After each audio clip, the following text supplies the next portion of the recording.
I came to understand there are at least 3 stages to this awakening, and they're almost a map of life's spiritual journey. They are: Stage 1, you're a victim. We are virtually all born feeling we are victims. Most of us stay that way. We think the world is out to get us. The government, the neighbors, the society, the bad guys, in whatever form they seem to take. We don't feel we have any power. We're the effect of the rest of the world's cause. We gripe, complain, protest, and gather in groups to fight those in charge of us. Except for a party now and then, life in general sucks. Stage 2. You're in control. At some point, you see a life-changing movie, like The Secret, or you read a book, such as The Attractor Factor or The Magic of Believing, and you wake up to your own power. You realize the power of setting intentions. You realize the power you have to visualize what you want, take action, and achieve it. You begin to experience some magic.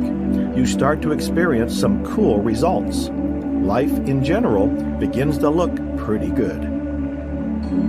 Stage 3, you're awakening. At some point after Stage 2, you begin to realize your intentions are limitations. You begin to see that with all your newfound power, you never seem able to control everything. You begin to realize that when you surrender to a greater power, miracles tend to happen. You begin to let go and trust. You begin to practice moment-by-moment awareness of your connection with the divine. You learn to recognize inspiration when it comes to you, and you act on it. You realize you have choice but not control of your life. You realize the greatest thing you can do is agree to each moment. In this stage, miracles happen, and they constantly astonish you as they do. You live in general in a constant state of amazement, wonder, and gratitude. I've entered the 3rd stage, and maybe you have too by now. I don't live in that state. I still come back to reality. I still have challenges. When Larry King asked me if I had a bad day, I said yes, I still do. Dr. Hulen said we would always have problems. But Ho'oponopono is a problem-solving technique. As long as I keep saying I love you to the divine, I keep cleaning, and I return to the place of zero limits. The signal from zero is, if we try to put words on it, love.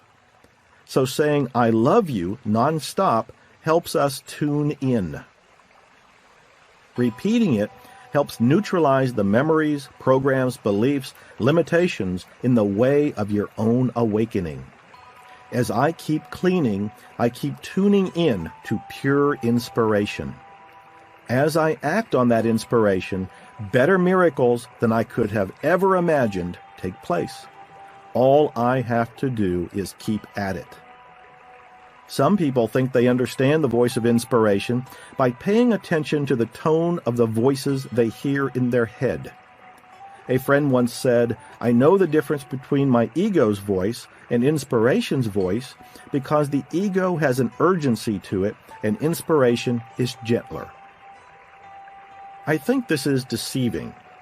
A voice that sounds harsh and a voice that sounds gentle are still voices from the ego. Even right now, as you hear these words, you are talking to yourself. You are questioning what you are hearing. You've come to identify with that voice and to think it's you. It's not. Divinity and inspiration are behind those voices. As you keep practicing Ho'oponopono, you keep getting clearer about what is actually inspiration and what isn't. As Dr. Hulen keeps reminding us, this is not a fast food approach to healing. It takes time. I'd add that awakening can happen at any time, even while listening to this book, or taking a walk, or petting a dog. The situation doesn't matter.